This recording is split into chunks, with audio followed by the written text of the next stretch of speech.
आयुक्त सभागार में मनाया गया एकता दिवस। आयुक्त ने दिलाई सबको एकता की शपथ। आयुक्त कार्यालय दरभंगा के सभागार में रविवार को आयुक्त दरभंगा प्रमंडल श्री मनीष कुमार के द्वारा एकता दिवस मनाया गया।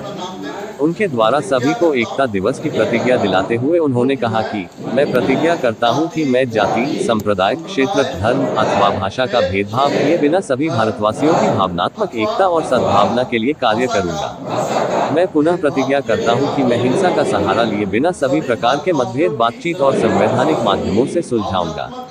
इस अवसर पर आयुक्त कार्यालय के सभी पदाधिकारीगण एवं कर्मी उपस्थित थे। कार्य करूंगा। मैं पुनः प्रतिज्ञा करता हूँ कि मैं हिंसा का सहारा लिए बिना